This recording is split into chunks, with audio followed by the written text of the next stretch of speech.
Masechet Yevamot, Daf Kuf Yutet 119, nous commençons à la première ligne de la Mishnah, donc le début du dernier Perek, Aïcha Batra. Comme nous l'avons vu, il y a plusieurs prakim qui portent le nom de Haïcha, qui commence par Haïcha, et ce Perek c'est le dernier, c'est pour cela qu'il est appelé Haïcha Batra, le Perek Haïcha dernier. Alors la Mishnah nous enseigne Haïcha Shalar Ba'ala Vetsarata Lemdinatayam, donc toujours dans le même sujet, une femme, son mari est parti Vetsarata et sa rivale. Un homme était marié avec deux femmes, et il est parti avec une femme Lemdinatayam en outre-mer. Au Baova Amroula, ensuite on est venu dire à la femme qui était restée ici, Met Ba'aler, ton mari est décédé. Donc elle est confrontée à une question, si son mari est décédé, a-t-elle une obligation de yiboum ou pas? A priori, puisque le mari est décédé et qu'il n'a pas laissé d'enfant, dans le cas où jusqu'à présent il n'avait pas eu d'enfant, elle pourrait faire yiboum. Seulement, étant donné que le mari est parti avec sa deuxième femme, donc la rivale, peut-être que la rivale a eu un enfant, l'Emdinatayam, et donc à ce moment-là, il n'y a plus de mitzvah de yiboum, même pour cette autre femme, puisque lorsqu'un homme est décédé, qu'il laisse deux femmes, il y en a une des deux qui fait yiboum, mais si une des deux femmes a eu un enfant, donc il n'y a pas d'obligation de yiboum pour aucune. Donc on est venu dire à cette femme, Met Ba'aler, ton mari est décédé, eh bien lotinase velotit yabem, elle ne pourra pas se remarier, elle ne pourra pas faire yiboum, atcheteda, jusqu'à ce qu'elle sache, shema mu beretit sarata, que peut-être la rivale était enceinte. Donc elle doit savoir, il doit y avoir des témoins, que la rivale n'était pas enceinte, et si elle n'est pas enceinte, là elle pourra donc faire le yiboum ou se remarier après Khalitsa. Mais là, dans ce cas-là, puisqu'on ne sait pas si elle est enceinte ou pas, donc lotinase velotit yabem, elle ne peut pas se remarier, elle ne peut pas faire yiboum. Et la Mishnah précise, Shema Muberet et Hit Sarata. Peut-être que cette rivale qui est partie avec son mari était enceinte. Nous verrons dans la Gemara que la Mishnah ici veut exclure une autre rivale. C'est-à-dire on ne doit pas craindre que peut-être le mari s'est marié avec une troisième femme, notre mère a eu un enfant. Ça, on ne doit pas aller jusque-là à penser une telle chose, à être rochèche, à craindre une telle chose. La Mishnah nous enseigne un deuxième cas. Haïtala Chamot. Si une femme avait une belle-mère et que la belle-mère était en outre-mer, lorsque la belle-mère est sortie, elle n'avait pas d'enfant, donc elle n'avait pas d'autre enfant à part le mari de cette femme. Lorsque le mari est décédé, on peut se poser la question, peut-être que la belle-mère a eu un autre enfant, donc peut-être que cette femme a maintenant, après le décès de son mari, une obligation de yiboum, puisque peut-être son mari a un autre frère, eh bien, en achoshéchet, on ne craint pas. On ne craint pas que peut-être elle a reçu un yabam, donc un beau-frère, b'emdinatayam. Bien que, Rachid nous explique, bien que dans le premier cas, on craint que peut-être la rivale est tombée enceinte, là on ne craint pas que la belle-mère a eu un enfant. Pour quelle différence? Eh bien, Rachid nous explique ici brièvement, nous verrons ensuite dans la Gemara. Rachid nous dit parce que si la rivale a eu un enfant, que ce soit un garçon ou une fille, il n'y a pas d'obligation de yiboum. Donc on craint peut-être qu'il y a eu un enfant, que ce soit un garçon ou une fille. Mais si c'est la belle-mère qui a eu un enfant, c'est seulement si c'est un garçon qu'il y a une obligation de yiboum. Donc de craindre qu'elle ait eu un enfant et que ce soit un garçon et pas une fille, jusque-là, on n'est pas rochesh. Yatzta melea, dans le cas où la belle-mère est partie, elle était pleine, elle était enceinte, rochechet, on craint que peut-être l'enfant qu'elle a eu était un garçon, et donc la femme qui est ici, qui a perdu son mari, a peut-être la mitzvah de yiboum, elle est peut-être retenue par le yiboum avec le frère de son mari. Rabbi Yehoshua Omer ena rochechet, Rabbi Yehuda nous dit, elle n'est pas rochechet, on ne craint pas que peut-être la belle-mère a eu un garçon, parce que peut-être qu'elle a fait une fausse couche, c'est vrai qu'elle était enceinte, mais elle a peut-être fait une fausse couche, et même si elle a accouché d'un enfant, c'est peut-être une fille, si c'est une fille, il n'y a pas de mitzvah de yiboum, évidemment. Alors la Gemara soulève le premier point que nous avons déjà soulevé dans la Mishnah, que signifie Mai Hitzarata, de dire que peut-être cette rivale est enceinte. Hakamash Malan, donc la Gemara nous dit, voici le chidouche de la Mishnah, c'est que lorsqu'un homme est parti avec sa deuxième femme, l'Emdinatayam, et qu'on est venu dire que le mari est mort, on ne pourra pas permettre à la femme qui est restée ici de se marier ou de faire yiboum, puisque peut-être la rivale a eu un enfant. Mais on ne craint pas que peut-être il ait épousé une autre femme. Donc c'est ce que la Mishnah veut nous dire. Mahi tsarata, que signifie hi tsarata? C'est-à-dire celle-ci, cette rivale, peut-être qu'elle est tombée enceinte. On craint que peut-être cette rivale est tombée enceinte, mais pas une autre rivale. On ne craint pas qu'il a peut-être épousé une autre femme et qu'il a eu un enfant. Donc nous allons maintenant nous pencher sur le din de cette Mishnah. Donc nous avons vu une femme est restée ici, son mari et sa rivale sont partis d'Imdinatayam. On est venu dire à cette femme que son mari est mort. Donc nous avons vu dans la Mishnah, elle ne peut pas se remarier, elle ne peut pas faire yiboum. Peut-être que la rivale est tombée enceinte. Alors nous explique la Gemara, on comprend Bishlama Yiboumelo, on comprend pourquoi elle ne peut pas faire yiboum avec le frère du mari d'Idilma Meabra. Peut-être que la rivale est tombée enceinte, Vekapaga Beshetach de Oraita. Et si la rivale est enceinte, donc cette femme qui est ici n'a pas d'obligation de yiboum, et si elle épouse le frère de son mari, elle transgresse l'interdiction de la Torah qui est Eshetach, c'est-à-dire le frère de son mari va épouser la femme de son frère. Donc on comprend pourquoi on ne permettra pas le yiboum. Elle là, mais demande la Gemara, lotinase amai, pourquoi on ne permet pas à cette femme de se remarier? Nous avons vu dans la Mishnah, on craint peut-être que la rivale est enceinte. Donc puisqu'elle est enceinte, c'est-à-dire dans le cas où elle est enceinte, donc il n'y a pas d'obligation de yiboum, donc elle peut se remarier. Donc pourquoi, ici c'est marqué lotinasev et lotiyabem, ne peut pas faire yiboum, mais elle ne peut pas non plus se remarier. Amai, pourquoi elle ne peut pas se remarier? On devrait aller d'après la majorité. Allah chachar rov nashim. On devrait aller d'après la majorité des femmes. Verov nashim itabrot viyoldot. Nous avons un rov, c'est-à-dire une majorité, une règle, que en général la majorité des femmes tombent enceintes et ont des enfants. Donc on devrait appliquer ce klal ici et dire puisque la rivale est partie d'Imdina Tayam, partie avec son mari, donc peut-être qu'elle est tombée enceinte et peut-être qu'elle a eu un enfant. Donc si elle est tombée enceinte et elle a eu un enfant, la femme qui est restée ici devrait être dispensée du yiboum et donc elle pourrait se remarier. Donc c'est la question de l'Agmara. L'Agmara nous dit les marab meri de Raish le miuta. Peut-être qu'on peut expliquer que notre Mishnah c'est d'après Rabbi Meir, puisque Rabbi Meir est choshesh le miuta. Rabbi Meir craint toujours le miut, la minorité. Et donc ici aussi, on pourrait craindre que peut-être la rivale n'est pas tombée enceinte. Donc est-ce qu'on va dire que notre Mishnah, on va la limiter, c'est juste Rabbi Meir et pas les Rabbanan?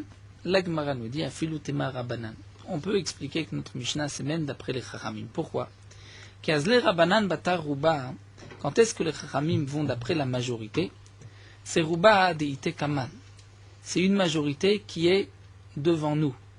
Lorsque nous avons une majorité devant nous, comme nous allons le voir, Kegon Techachanuyot, le din des 9 magasins, c'est-à-dire lorsqu'un homme a acheté un morceau de viande d'un magasin, il y a 10 magasins, 9 qui vendent de la viande cachère et un magasin qui vend de la viande non cachère. On va d'après la majorité, on dit que certainement ce morceau de viande a été acheté dans le magasin cachère, puisqu'il y a 9 magasins cachères de viande cachère sur 10.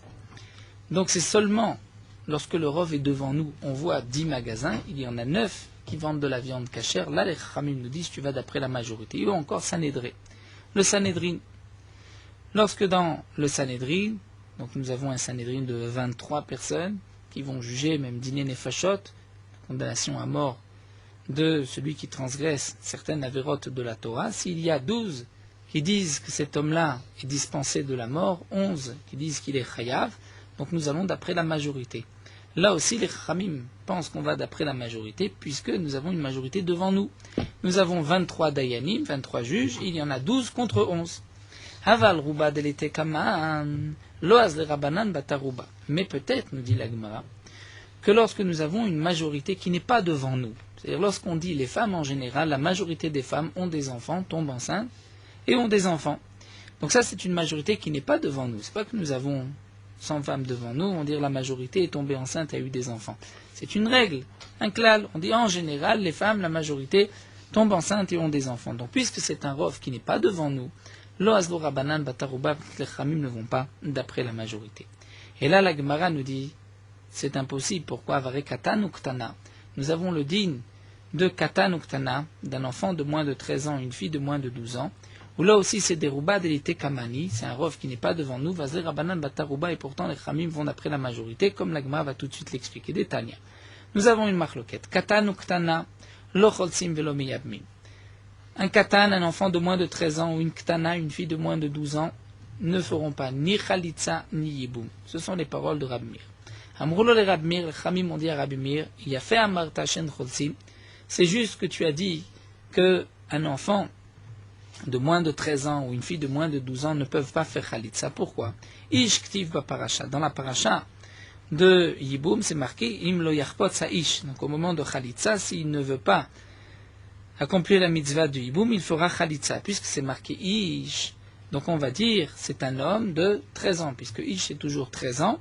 Au makshinan isha le ish, il y a un ekesh entre l'homme et la femme. Donc de la même manière que l'homme demande la khalitza doit avoir 13 ans, la femme doit avoir au moins 12 ans.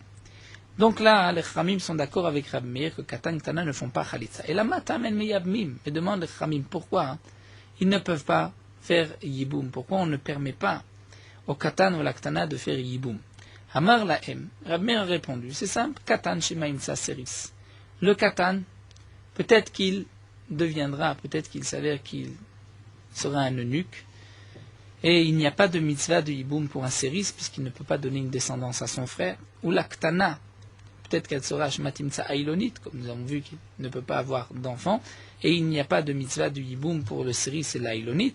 Donc nous dit Rabbi Meir, on ne peut pas permettre aujourd'hui un Yiboum à un enfant de moins de 13 ans ou à une fille de moins de 12 ans, puisqu'on ne sait pas encore si ils ne sont pas Séris ou Ailonit.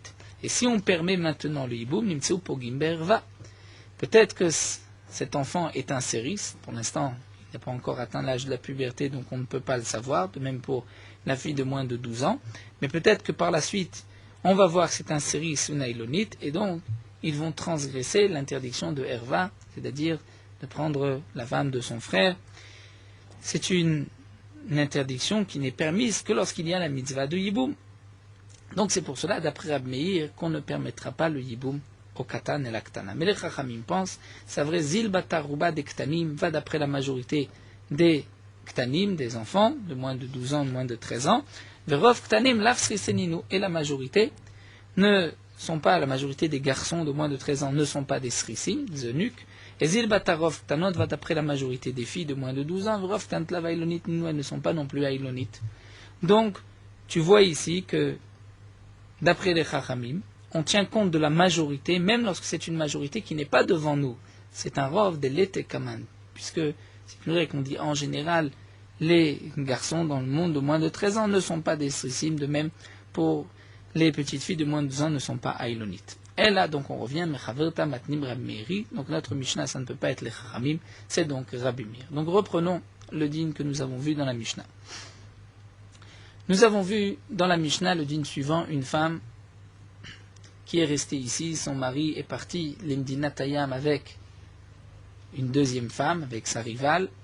On est venu dire à la femme qui est restée ici, ton mari est mort, elle ne peut pas ni se remarier, ni faire Yiboum, parce que peut-être que la rivale est enceinte, et si la rivale est enceinte, il n'y a pas de mitzvah de Yiboum. Donc on ne sait pas, si la rivale est enceinte, il n'y a pas de mitzvah de Yiboum, si elle n'est pas enceinte, il y a une mitzvah de Yiboum. Donc on misafek, nous avons le doute, on va lui interdire de se remarier, on ne lui permettra pas de faire le Yiboum. Donc la Gemara ici a posé la question, encore Yiboum, je comprends pourquoi on ne lui permet pas, parce que peut-être que la rivale est tombée enceinte. Et si elle est tombée enceinte, donc il n'y a pas de mitzvah de Yiboum, donc on ne peut pas permettre à la femme qui est restée ici de faire Yiboum. Mais pourquoi on ne peut pas lui permettre de se remarier? On devrait aller d'après la majorité. La majorité des femmes tombent enceintes et ont des enfants. Donc la rivale qui est partie avec son mari l'Imdina Tayam, certainement qu'elle est tombée enceinte, puisqu'on doit aller d'après la majorité dans la Torah. Nous avons un limoud, certains on l'apprend à Charé Rabim Leatod, d'aller d'après la majorité, donc d'après le Rov. Là aussi on doit suivre le Rov, la majorité des femmes tombent enceintes et ont des enfants, donc certainement que la rivale est tombée enceinte, a eu un enfant, et donc la femme qui est restée ici est dispensée de Yiboum, puisque son mari a laissé une descendance. Donc pourquoi on ne permettrait pas à la femme qui est restée ici de se remarier? Alors la Gemara répond, parce que l'auteur de notre Mishnah c'est Rabbi Meir, et Rabbi Meir craint et recherche au miout, c'est-à-dire même à la minorité. Rabbi Meir dit, c'est vrai que la majorité des femmes tombent enceintes et ont des enfants, mais on doit tenir compte aussi de la minorité. Il y a parfois des femmes aussi qui ne tombent pas enceintes, qui n'ont pas d'enfants, et donc peut-être que la rivale fait partie de ces femmes-là, de cette minorité. C'est pour cela qu'on va interdire à la femme qui est restée ici de faire yiboum, mais aussi de se remarier. Alors la Gemara continue. Bemayo kimta. Donc comment as-tu expliqué notre Mishnah? Que Rabbi Meir, tu viens de dire que d'après les Khamim ça ne marche pas, donc c'est d'après Rabbi Meir. Eh bien Ima Sefa vient voir la suite de cette Mishnah. C'est marqué Haïtala Chamot. Nous avons vu dans la Mishnah que si elle avait une belle-mère qui est partie d'Imdinatayam, eh bien Ena Chosheshet, la femme qui est restée ici, ne doit pas craindre que peut-être la belle-mère a eu un autre enfant, et donc la femme qui est ici est liée par une obligation de yiboum avec le frère de son mari qui vient de décéder.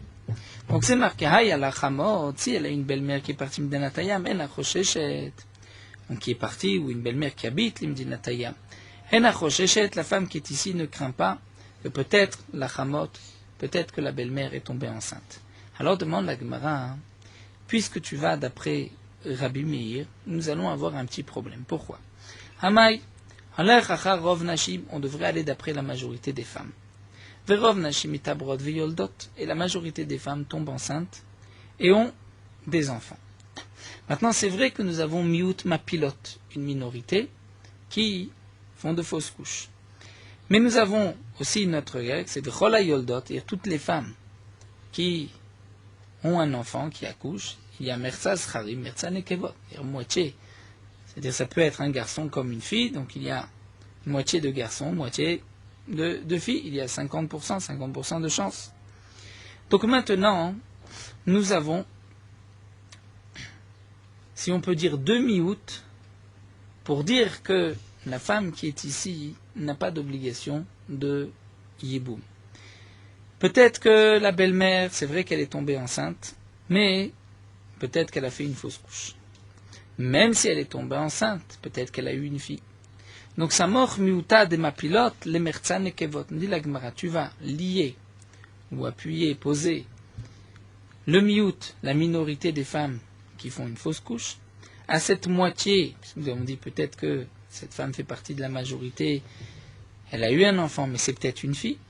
Et donc à ce moment-là, avec les zecharim miuta, les zecharim, de dire que la belle-mère a eu un garçon, c'est un miut, c'est une minorité. Et puisque c'est une minorité, velichosh, on devrait être rochesh, puisque d'après Rabbi Meir, on craint la minorité, on doit faire attention à la minorité. Et là, Rashi nous explique que tout ce développement de la Gemara, c'était pour nous dire que ce que l'on craint ici, que peut-être la belle-mère a eu un garçon, ce n'est pas ce qu'on appelle miuta des miuta, c'est-à-dire la minorité dans la minorité. Comme nous le verrons par la suite, la Gemara nous expliquera que Rabbi Meir est d'accord que miuta des miuta, on ne craint pas. Et Rabbi Meir craint le miut, c'est-à-dire il y a une majorité, mais il y a aussi une minorité. Peut-être que cette femme fait partie de la minorité. Mais de dire qu'elle fait partie d'une minorité dans la minorité, ça on ne va pas jusque-là d'après Rabbi Meir. Donc la question de la Gemara ici est la suivante. C'est que nous avons vu que lorsqu'elle a une belle-mère qui est bimdinatayam, elle ne craint pas que peut-être sa belle-mère a eu un garçon. Alors demande la Gemara, ce n'est pas, dire de craindre que la belle-mère a eu un garçon, ce n'est pas ce qu'on appelle miuta des miuta, dire une minorité de minorité. C'est plus que miuta de miuta, c'est miuta. C'est-à-dire c'est craindre la minorité, ça d'après Amir, on craint la minorité. Comment ça? Puisque nous avons une majorité de femmes qui tombent enceintes et qui ont des enfants. Une minorité, c'est vrai, qui font des fausses couches. Donc nous avons dans cette majorité de femmes qui ont des enfants, nous avons une moitié qui a des garçons, une autre moitié qui a des filles. Donc là, on va prendre le miut des femmes qui font une fausse couche à la moitié de celles qui ont des garçons. Et donc maintenant, relativement parlant, nous avons un miut, une minorité de garçons. Et donc cette minorité de garçons, d'après Rabbi Meir, on devrait y tenir compte, étant donné que ce n'est qu'un seul miout. C'est comme si on pourrait expliquer en pourcentage, on va dire il y a 70% de femmes qui tombent enceintes et qui ont des enfants. 30% qui font des fausses couches. Dans ces 70% de femmes qui tombent enceintes et qui ont des enfants, il y a donc 35% de garçons, 35% de filles. Donc là, nous avons 30%, c'est une fausse couche, il n'y a pas d'obligation de yiboum. 35% que c'est une fille, il n'y a pas d'obligation de yiboum. Donc nous avons 65% contre 35% que c'est un garçon. Et donc 35% que c'est un garçon, c'est un miout, mais c'est vrai que d'après Rab Meir, on devrait tenir compte du miout. Donc pourquoi dans la Sefa on ne tient pas compte du miout? Pourquoi on ne dit pas que cette femme doit vérifier, être sûre que la belle-mère n'a pas eu des garçons? Alors l'Agma répond, Dilma peut-être, Kevan de Irzeka le Shuk lo chayesh. Étant donné que cette femme, jusqu'à présent, on n'avait jamais entendu que la belle-mère avait un autre garçon, à part son mari. Donc si le mari meurt, elle est permise au chouk, elle est permise à l'extérieur, elle n'est pas reliée par yiboum. Donc lorsque nous avons une chazaka, dire que cette femme est permise au chouk si son mari meurt, eh bien on n'est pas choshesh, lo chayesh, on ne craint pas que peut-être sa belle-mère a eu un autre garçon. Pourquoi? Puisqu'il faut garder, on garde la chazaka que nous avons ici. Alors la Gemara dit, mais si tu gardes la chazaka, alors remontons au premier cas, Recha. Recha, Deirzak, Leiboum. Alors Teyabem, dans la Recha, nous avons vu qu'une femme, son mari est parti d'Imdina Tayam avec sa rivale. On est venu lui dire que son mari est mort, c'est marqué qu'elle ne peut pas ni se remarier ni faire Yiboum, parce que peut-être que la rivale a eu un enfant. Eh bien, on devrait dire aussi la même chose. On devrait dire, dans la Recha, étant donné qu'il y a une chazaka, c'est-à-dire jusqu'à présent, on n'avait jamais entendu que le mari a eu un enfant. Donc si le mari meurt, la femme qui est restée ici doit faire Yiboum.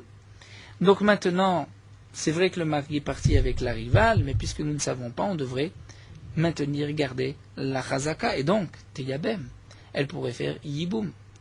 Alors l'Agma répond à Marav Nachman, à Marabba Baravua, il y a une différence. Recha de Isur Karet Racheshu. Dans la Recha, si on permet à cette femme de faire Yiboum, en s'appuyant sur la Chazaka, elle risque de transgresser une interdiction de la Torah punie par Karet, c'est-à-dire d'épouser son beau-frère. S'il n'y a pas de Yiboum, que son mari a laissé un enfant, Nimdina Tayam avec la rivale, eh bien il y a là une interdiction de Karet. Donc là, les Khamim, pour le Issour Karet, on dit elle ne peut pas faire Yiboum. Mais Sefa, dans la Sefa des Issour Lav, c'est-à-dire cette femme, qu'est-ce qu'on lui interdit? On voudrait lui interdire de se remarier. Elle devrait attendre de vérifier si elle n'est pas liée par le Yiboum, même si elle est liée par le Yiboum. Et que elle se remarie et qu'en vérité son mari avait eu un frère. Il y a une interdiction de la Torah, mais ce n'est pas un Karet, c'est un lave. Puisque une femme qui est Shomeret Yabam, qui doit faire le Yiboum et qui n'attend pas le Yiboum, transgresse un lave. Donc c'est un lave, mais comme ce n'est pas un lave qui est puni par Karet, donc le Chasheshu, le Khamim n'ont pas été Choshesh. Donc la réponse de l'Agma d'après Rabba Baravoua, c'est-à-dire que tout dépend de la gravité de l'interdiction. Lorsqu'il y a Issour Karet, les Khamim ont dit il faut être Choshesh. Peut-être que le mari a laissé un enfant. Mais lorsque ce n'est qu'un Issour lave, eh bien on n'est pas Choshesh, on ne dit pas que la belle-mère a eu un autre enfant. Amar Rava, mais Rava n'est pas d'accord, puisque Rava nous dit Mirde ha deoraita, va deoraita, ce sont deux interdictions de la Torah. Mali Issour Karet, Mali Issour lave. Quelle différence entre un Issour Karet ou un Issour lave? C'est-à-dire, là nous avons un doute, comme nous explique Rashi, ce n'est pas une hachaka que les Chachamim nous ont éloignés, c'est-à-dire les Chachamim ont dit il faut faire une barrière, c'est permis, mais on fait une barrière. Donc là on pourrait dire, lorsque c'est une barrière pour une interdiction punie par Karet, on va la mettre un peu plus loin qu'une barrière pour une interdiction qui n'est que de lave. Mais ici c'est un safek, donc puisque nous avons un doute, on ne sait pas si il a eu un enfant, on ne sait pas si la belle-mère a eu un autre garçon. Donc là, puisque c'est une interdiction de la Torah, on devrait être Rochesh, on devrait être Mahmir. Et là, Marava, donc Rava reprend, il va expliquer la différence entre la Recha et la Sefa. Et Rava nous dit, Recha, dans le premier cas, dans le cas de la Recha, nous avions effectivement une Chazaka Liyiboum.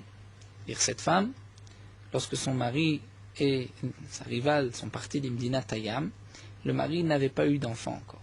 Donc si le mari meurt, elle est liée par le yiboum, donc chazaka du yiboum.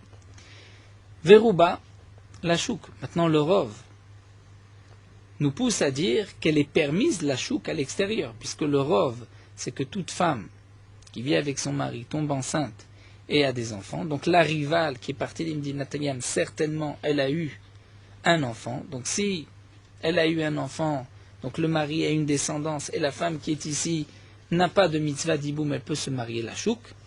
Donc nous avons une chazaka qu'elle est retenue par le Yiboum, un rov, une majorité qui la permettrait à l'extérieur sans Yiboum.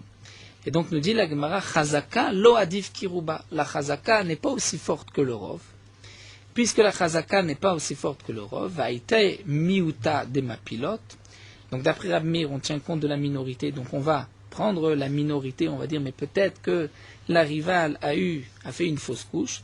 Et donc on va prendre ce miout de mapilot, samour le chazaka, on va l'associer à la chazaka. Donc c'est vrai que lorsque nous avons chazaka contre le rov, c'est le rov qui devrait l'emporter, parce que la chazaka n'est pas aussi forte. Mais contre le rov, nous avons, contre la majorité, une minorité. D'après Amir, on tient compte de cette minorité. Donc je vais prendre la minorité, je vais l'associer, la rajouter à la chazaka, puisque la minorité va dans le même sens que la chazaka. La chazaka nous dit cette femme est liée par le yiboum. Le rov nous dit cette femme peut se marier sans yiboum. Dans le miout, la minorité nous dit que même la rivale, si elle est tombée enceinte, elle a fait une fausse couche, puisqu'il y a quand même une minorité de femmes qui font des fausses couches. Donc s'il y a une fausse couche, donc il y a une obligation de yiboum. Donc ce miout va renforcer la chazaka, et à ce moment-là, grâce au miout, la chazaka devient au même niveau, reste au même niveau que le rov. Là, les palga ou palga, nous avons comme si c'était moitié-moitié, et donc lotinasef et lotitiabem, on comprend le din de la Mishnah, elle ne peut pas se remarier, elle ne peut pas faire yiboum. Mais la sef, dans le cas où la belle-mère, jusqu'à présent, on n'avait pas entendu qu'elle avait un autre enfant. Donc la chazaka, que la belle-mère n'a pas d'enfant, c'est quoi? C'est la chouk, que la femme qui est ici, lorsque son mari décède, elle est permise, puisqu'elle n'a pas de beau-frère. Veruba, et le rov, qui nous dit que la belle-mère est tombée enceinte et a eu un enfant, le rov va dans le sens que la chouk, et le rov va dans le sens qu'elle est permise. Pourquoi, nous dit Rashi? Parce que même si elle est tombée enceinte, peut-être que c'était une fille, ou peut-être que c'était une fausse couche. Donc nous avons un rov, parce que Rashi nous dit, le rov, la majorité des femmes qui tombent enceintes ont ou bien une fausse couche, ou bien une fille, comme nous l'avons vu, puisqu'on arrive à 65%, d'après l'exemple que nous avons pris. Donc maintenant, le rov que nous avons, toujours d'après Rabbi Meir, dans le calcul de probabilité, est-ce que c'est un garçon ou une fille? Donc le rov, c'est-à-dire un garçon ou une fille ou un nefel, est-ce qu'il y a une obligation de yiboum ou pas? Donc le rov nous pousse à dire que la chouk, elle est permise, et que cette femme qui est ici n'a pas de beau-frère. Et donc maintenant, Havelez Chari Miuta, de dire que la belle-mère est tombée enceinte et qu'elle a eu un garçon, ça devient Miuta des Miuta, ça devient un Miout du Miout, étant donné que nous avons et la Chazaka et le Rov, et donc au Miuta des Miuta, lo Chayish Rabbi Meir. Et là, d'après Rabbi Meir, le Rov va l'emporter sur le miout, étant donné qu'il a une chazaka, parce que le miout va devenir le miout du miout, c'est-à-dire la minorité de la minorité, et là Rabbi Meir n'est pas Rochesh. Et donc c'est pour cela que dans le deuxième cas de la Mishnah, cette femme pourra se remarier, et elle ne doit pas craindre que peut-être la belle-mère a eu un garçon. Donc là la Gemara nous a expliqué toute la Mishnah, la Recha et la Sefa, donc d'après Rabbi Meir, nous avons vu que d'après les Chachamim ça ne marche pas, d'après Rabbi Meir, et nous avons vu aussi que on est aidé de la chazaka. Donc dans le premier cas, pour interdire à cette femme de se remarier ou de faire yiboum, puisque nous avons comme un safek de moitié-moitié. Dans le deuxième cas, nous avons une chazaka pour la permettre, et le rov aussi pour la permettre sans yiboum. Et donc le miout, que peut-être la belle-mère est tombée enceinte et a eu un garçon, ce miout-là, c'est ce qu'on appelle miouta des miouta. Donc là, Rabbi Meir n'est pas Rochesh. La Gemara continue. Donc nous avons vu l'otinasev et l'otitiabem. Elle ne pourra pas se remarier et elle ne pourra pas faire yiboum. Donc c'est le premier cas. Reprenons le premier cas. Donc une femme est restée ici, son mari est parti d'Imdinat Hayam avec sa rivale. On est venu dire à la femme qui est ici que son mari est mort, elle ne pourra pas se remarier, elle ne pourra pas faire Yiboum parce que peut-être la rivale a eu un enfant. Alors demande la Gemara Veleolam, c'est-à-dire on ne lui permet pas ni de faire Yiboum ni de se remarier à jamais. Je comprends qu'on ne lui permet pas de faire Yiboum tant qu'elle n'a pas de preuve que la rivale n'était pas enceinte. Mais pourquoi on ne lui permet pas de se remarier? Parce qu'on craint que peut-être la rivale n'était pas enceinte et qu'elle est retenue par le Yiboum. Eh bien, elle a qu'à faire Khalitsa. Et si elle fait Khalitsa, elle peut se remarier immédiatement. Demande l'Agma Veleolam à jamais. Amar Zihiri, Zihiri répond, en vérité, elle fera Khalitsa. Et elle sera permise. Mais Le'atzma, Shlosha Chodashim, dire pour elle-même, c'est-à-dire pour son safek à elle, peut-être qu'elle était enceinte de son mari, elle devra attendre 3 mois. Puisque nous avons une règle, toute femme doit attendre avant de se remarier 3 mois. Même dans le cas, nous dit Rashi, où son mari est mort, Bimdinat Hayam, donc c'est sûr qu'elle n'était pas tombée enceinte dans les 3 mois. Malgré tout, nous avons vu que toute femme, même une femme zkena qui ne peut pas avoir d'enfant ou une aïloni, doit aussi attendre 3 mois. C'est une règle, toutes les femmes vont attendre 3 mois. Donc elle, pour elle-même, elle doit attendre 3 mois à partir du moment où on a entendu que son mari est décédé pour pouvoir se remarier, même après la Khalitsa. Mais les Chaverta, pour le doute, ici que peut-être la rivale a eu un enfant, là elle devra attendre Tisha, elle devra attendre 9 mois. Pour être sûr que si la rivale était enceinte, elle a eu un enfant, donc où cet enfant est vivant, viable, vivant, et donc à ce moment-là, elle n'est pas retenue par le Yiboum, ou bien peut-être que l'enfant n'était pas viable ou qu'elle n'a pas eu d'enfant, eh bien par cette Khalitsa maintenant, elle sera dispensée du Yiboum, elle pourra se remarier.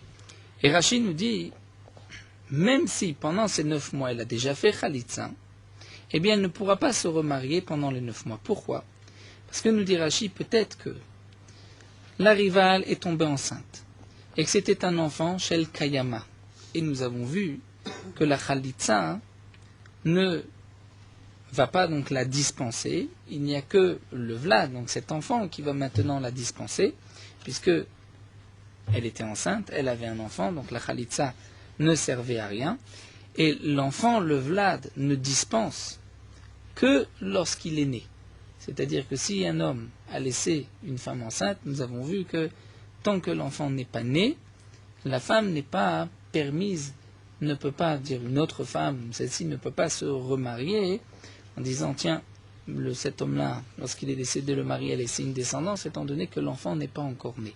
Donc il faudra attendre les 9 mois pour être sûr que l'enfant est né, donc même si elle était enceinte, que l'enfant est né pour qu'elle puisse se remarier. Alors nous dit la Gemara, Rav Hanina, Amar, Rav Hanina, lui, pense différemment que Zihiri, il nous dit, Le'atzma shlosha, et le Chaverta le'olam. Pour elle-même, c'est-à-dire si ça ne tenait qu'à elle, elle doit attendre 3 mois. Mais étant donné qu'il y a une rivale, eh bien là, elle ne pourra jamais se remarier, même après les 9 mois, bien sûr, tant qu'on ne sait pas si elle était tombée enceinte ou pas, lorsqu'on a perdu ses traces. Demande la Gemara, mais pourquoi, d'après Rav Hanina, Vatachlotz mimanafshach, elle pourrait faire Khalitsa, et on va dire mimanafshach. Si la rivale était tombée enceinte, donc on attend les 9 mois. Au bout des 9 mois, on permettra à cette femme-là de se remarier, puisque son mari a laissé une descendance. Si après les 9 mois, donc la rivale a eu un enfant, donc très bien, elle est dispensée du Yiboum. Si la rivale n'a pas eu d'enfant, eh bien par cette Khalitsa maintenant, elle sera dispensée du Yiboum, elle pourra se remarier. Eh bien, Abaye, Baravin, Brafrana, Baravin, Amret, Arbayou vont expliquer les paroles de Rapranina parce que Gzera Shema Yevlad Ben Kayama, on craint, si on lui fait une Khalitsa maintenant, nous savons que par la Khalitsa, elle est interdite au Kohen. Eh bien, on craint que peut-être la rivale va avoir un enfant qui est Ben Kayama, qui est viable. Et donc, la femme qui est restée ici n'a pas d'obligation de Yiboum ni de Khalitsa. Donc, la Khalitsa qui a été faite n'était pas une bonne Khalitsa. Donc, par cette Khalitsa, elle n'a pas été interdite à un Kohen. Et donc, nimtsa'atam matzricha kruz la keuna. On doit maintenant proclamer et dire que la khalitsa qui a été faite jusqu'à présent ne servait à rien et n'était pas nécessaire. Et donc, cette femme peut se marier avec un Kohen. Donc, la Gemara explique pourquoi, d'après Rav Hanina, on ne permet pas de faire khalitsa et au bout de 9 mois, de lui permettre de se marier mimanafchar, tant qu'on ne sait pas quel est le digne de qu'est-ce qu'il est devenu de la rivale, parce que nous explique la Gemara, si tu lui fais une khalitsa, elle va tout de suite être interdite au Kohanim, et lorsqu'ensuite, si tu entends par la suite que le mari avait laissé un enfant, il a eu un enfant avec la rivale, eh bien la khalitsa n'était pas valable, et donc il faudra proclamer et dire que cette femme ne peut pas, que cette femme n'était pas interdite à un Kohen, et donc nous avons besoin d'un krouz d'annoncer en plus. La Gemara demande, et alors quel est le problème? Velitzricha, on n'a qu'à lui faire khalitsa, à ce moment-là les gens vont savoir qu'elle est interdite au Kohen. Si par la suite on entend que le mari a laissé une descendance, que la rivale était enceinte, eh bien on dira que la khalitsa qui a été faite n'était pas valable et que cette femme peut se remarier maintenant même avec un Kohen. Et la Gemara dit non, on craint que peut-être il y a certaines personnes qui étaient, peut-être que certaines personnes étaient au moment de la khalitsa et qui n'étaient pas au moment de la chaza, qui n'ont pas entendu qu'ensuite la khalitsa n'était pas valable, et lorsqu'ils vont voir que cette femme se marie avec un Kohen, ils vont dire Amre kasharu chalutza la Kohen, qu'une chalutza est permise à un Kohen. Donc pour ne pas qu'on arrive à une telle chose, c'est pour cela que Rav Hanina nous dit que la femme est interdite léolam, elle ne peut pas se remarier tant qu'on ne sait pas quel a été le sort de la rivale. Tanan, la Gemara nous rapporte la Mishnah que nous avons vue plus haut, Nitan mi ben bimdinatayam, lorsqu'une femme vient dire j'ai eu un enfant bimdinatayam, donc la femme est partie d'ici avec son mari et elle avait la chazaka que si le mari meurt, elle a une obligation de yibou. Lorsque c'est elle qui vient dire j'ai eu un enfant bimdinatayam, ve'amra, mais elle dit que med beni varkar ba'ali, d'abord mon fils est mort, ensuite mon mari, donc j'ai une obligation de yiboum. Ne'emenet, on la croit, puisqu'elle ne vient pas changer sa chazaka. Elle vient dire son mari est mort, elle doit faire le yiboum. On croit une femme qui dit que son mari est mort pour faire le yiboum, tant qu'elle ne change pas sa chazaka. Mais si elle dit med ba'ali vachar karbeni, c'est-à-dire son mari est mort en premier, ensuite son fils. Et le dîner que puisque au moment de la mort du mari, le mari avait laissé un enfant, donc il n'y a pas de mitzvah de yiboum. S'il n'y a pas de mitzvah de yiboum, donc elle vient enlever la chazaka qu'elle avait en sortant. Là, nous avons vu que enane menet, on ne la croit pas, mais malgré tout, choshishim lidvaria, on tient compte de ses paroles, que peut-être le mari est mort d'abord, et donc on ne lui permettra pas de faire le yiboum, elle devra faire chalitza et pas yiboum. Eh bien, demande la Gemara, velichosh, on devrait craindre, d'après ce que nous venons de voir, d'après Afranina, on devrait craindre que dilma tout et dim. Dire si tu dis à cette femme de faire khalitsa maintenant et pas yiboum, on devrait craindre que peut-être par la suite vont venir des témoins. Ve'amre, et ces témoins vont dire que des amra, comme ce que cette femme a dit, que c'est d'abord le mari, ensuite l'enfant qui est mort. Et donc, si c'est ainsi, la khalitsa n'était pas nécessaire. Et donc on doit maintenant proclamer que la khalitsa qui a été faite était en vain et qu'elle est permise au Kohanim. Et maintenant tu dois aussi proclamer qu'elle est permise au Kohen. Et nous venons de voir que d'après Rav Hanina, lorsqu'une femme fait khalitsa, c'est seulement dans le cas où, par la suite, il n'y a aucun cas où on risque de revenir en arrière. Et là on voit qu'il y a un cas où on lui fait faire khalitsa, bien que peut-être demain on changera et on devra faire un krouz, dire que la khalitsa n'était pas nécessaire et qu'il est permis à un Kohen. Amar Rav Papa répond, c'est simple, d'après Rav Hanina, on expliquera la Mishnah Begrusha, que cette femme était de toutes les manières divorcée avant, et donc elle était de toutes les manières interdite à un Kohen, et c'est dans ce cas-là qu'on lui permettra de faire Khalitza et de se remarier.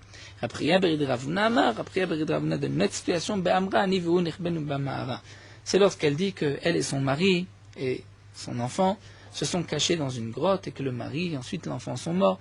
Mais lorsqu'elle dit qu'ils sont cachés dans une grotte, c'est-à-dire elle enlève toute possibilité de témoignage, elle dit qu'il n'y avait personne avec nous, c'est sûr que on ne craint pas par la suite qu'il vienne de témoins, qu'il vienne des gens dire qui était mort le premier, et donc c'est pour cela qu'on pourra permettre à cette femme de faire khalitza et pas yibou. Donc maintenant nous avons terminé avec notre Mishnah, nous avons aussi compris Donc lotinase velotitiabem, dans le cas de la Mishnah, une femme, son mari est parti avec sa rivale Limdinatayam.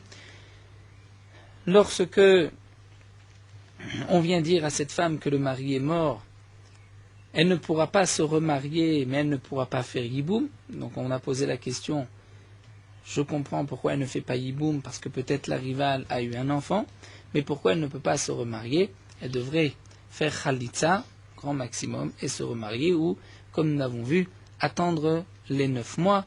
Après, de toute manière, faire khalitza, attendre 9 mois, et ensuite se remarier, puisque lorsqu'elle fait khalitza, elle attend 9 mois, mima nafshar, elle peut se remarier. Si son mari a laissé une descendance, donc dès que l'enfant est né, elle est dispensée du yiboum.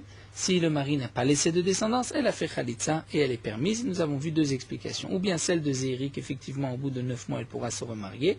Ce qui est marqué ici, l'otinase, c'est pendant les 9 mois. Mais d'après Rav Hanina, même si elle fait khalitza, elle ne pourra pas se remarier, de peur que, par la suite, il s'avère que le mari avait laissé un enfant et donc on devra faire un krouz, annoncer et dire que cette femme était permise la keuna, et on craint que quelqu'un ait entendu la khalitza mais n'ait pas entendu le krouz et qu'ensuite ils viennent à dire qu'on a permis une khalitza à un kohen. Nous allons commencer avec la nouvelle Mishnah. Juste, on va étudier la Mishnah, de ligne dans la Gemara, et on laissera la suite pour Daf Kuf Raf. La Gemara nous rapporte une nouvelle Mishnah. Donc on a la suite, Shtei Yebamot, 2 Yebamot. C'est-à-dire, Rashi nous dit, 2 frères sont mariés, leurs 2 femmes, chacune peut être la Yebama du mari de l'autre. Zo Omeret Med Bali, une femme dit, mon mari est mort. Prenons l'exemple, Reuven et Shimon sont 2 frères, mariés à 2 femmes. La femme de Reuven dit Med Bali, son mari est mort. Vezo Omeret Med Bali, et la femme de Shimon dit son mari est mort. Eh bien, normalement, lorsqu'une femme dit que son mari est mort, elle peut se remarier. Mais la femme de Reuven a dit que Reuven est mort. Si Reuven est mort, elle a une obligation de yiboum avec Shimon. Maintenant, la femme de Shimon dit que Shimon est mort. Mais on ne croit pas la femme de Shimon pour la femme de Reuven, puisque nous avons vu que ça fait partie des 5 femmes qu'on ne croit pas, puisque c'est Yevamto, la Yevama, puisqu'elle peut être la rivale de la femme de Shimon. Donc elle va être le din. Zo asura mipne ba'ala shel zo. Donc la femme de Reuven est interdite, ne peut pas se remarier à cause de Shimon, donc du mari de l'autre. Zo asura mipne ba'ala shel zo, et l'autre est interdite à cause du mari de l'autre. La zo edim et la zo en edim. La femme de Reuven a des témoins que son mari est mort, mais la femme de Shimon n'a pas de témoins que son mari est mort. C'est elle qui dit que son mari est mort. Eh bien, là le din sera très simple, c'est que la femme de Shimon dit que son mari est mort, donc pour elle, on la croit, son mari est mort. Elle doit faire yiboum. Nous avons 2 témoins qui ont dit que Reuven est mort, donc elle peut se remarier avec qui bon lui semble. Mais la femme de Reuven, qui elle a des témoins que son mari est mort, donc elle doit faire le yiboum ou attendre le yiboum avec Shimon. Nous ne savons pas si Shimon est mort ou pas. C'est la femme de Shimon qui a dit que son mari est mort. Mais pour la femme de Reuven, la femme de Shimon, on ne la croit pas. Donc, Etchesh la Edim, celle qui a des témoins Asura, elle ne pourra pas se remarier. Etchen la Edim, mais celle qui n'a pas de témoins Mouteret, elle pourra se remarier, puisque elle sait que le frère de son mari est mort, puisqu'il y a 2 témoins. Ou un autre cas, la Zobanim, la Zoen Banim. La femme de Reuven a des enfants. La Zoen Banim, la femme de Shimon, n'a pas d'enfants. Etchesh la Banim. Donc la femme de Reuven qui vient dire mon mari est mort, puisqu'elle a des enfants, elle n'a pas d'obligation d'Iboum, donc Mouteret, elle peut se remarier. Ve'etchen la Banim, la femme de Shimon qui n'a pas d'enfants, elle ne peut pas se remarier, puisque il y a Reuven qui peut-être n'est pas mort.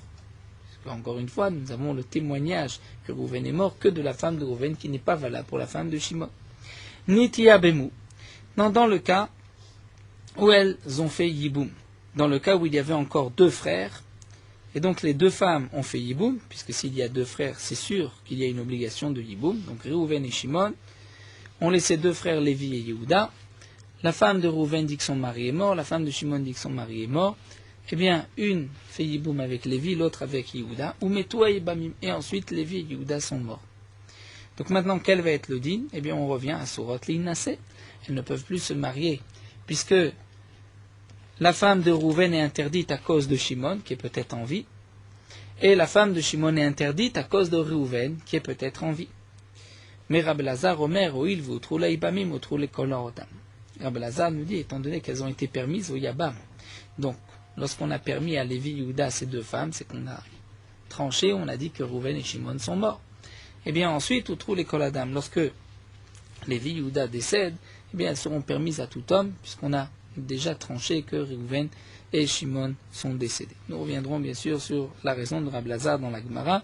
Donc nous allons juste lire encore 2 lignes dans la Gemara. Tana, nous avons une braïta, Lazo Edim ou Banim. Dans le cas où la femme de Rouven a des témoins que son mari est mort, et elle a aussi des enfants. Velazo, et à l'autre, la femme de Shimon, Lo Edim Velo Banim. Elle n'a pas de témoins que son mari est mort, et elle n'a pas d'enfants. Bien là, dans ce cas-là, Shtem Mutarot, les deux sont permises. Pourquoi? La femme de Rouven a des témoins que son mari est mort, mais elle a des enfants. Donc si elle a des enfants, elle n'est pas tenue par la mitzvah de Yiboum, elle peut se remarier. La femme de Shimon n'a pas de témoins que son mari est mort, c'est elle qui dit que son mari est mort. Donc c'est vrai qu'elle a une mitzvah de Yiboum avec Réhouven, mais nous avons 2 témoins que Réhouven est mort, donc elle sera elle aussi permise. Là nous allons nous arrêter ici à Mutarot, on reprendra la suite de cette Mishnah. Norot halacha daf kuf yutet. Quel est le din? Est-ce que nous avons le droit d'utiliser les fils des tzitzit? Alors les fils des tzitzit, tant qu'ils sont attachés au talit, nous avons l'interdiction de les utiliser pour n'importe quelle utilisation, et même d'attacher quelque chose avec, mishum bizouy mitzvah, parce que c'est dénigrer la mitzvah, c'est honte à la mitzvah d'utiliser pour un tashmish de chol, vafilu, et même dans le cas où on n'est pas habillé du talit, même la nuit où ce n'est pas zman tzitzit, nous n'avons pas le droit d'utiliser les fils de tzitzit, étant donné que nous allons mettre ce talit et accomplir la mitzvah avec. Même un tashmish qui ne néglige pas, qui n'est pas, on appelle mégouné, qui n'est pas dérangeant à la kedusha des tzitzit, c'est interdit. Et donc c'est pour cela que nous n'avons pas le droit même d'utiliser les tzitzit pour attacher quoi que ce soit, puisque c'est bizouy mitzvah. Certains ont écrit que c'est seulement les fils sur lesquels nous avons une interdiction de les utiliser, mais le beged, le talit, même lorsque les tzitzit y sont attachés, nous avons le droit d'utiliser ce talit pour n'importe quel besoin. La question se pose souvent, est-ce qu'on a le droit d'essuyer ses lunettes avec son talit? Est-ce que c'est un bisouille mitzvah ou pas? Donc certains disent qu'il n'y a pas de bisouille mitzvah pour le talit, d'autres ont dit que si c'est un talit, comme un talit gadol qu'on utilise pour la tfila, donc c'est comme les tzitzit, nous n'avons pas le droit d'utiliser l'habit lui-même. Mais pour le talit katan, donc nous avons le droit d'utiliser tout tashmish qui n'enlève pas la kedusha, qui ne déshonore pas la mitzvah du tzitzit, étant donné que le talit katan c'est un habit simple, c'est pas un habit de tfila. Lorsqu'un homme porte son talit, il doit faire attention que ses tzitzit ne traînent pas par terre, puisque là aussi c'est un bisayon, une honte pour la mitzvah. De plus, lorsque les tzitzit traînent par terre, ils risquent aussi de se briser.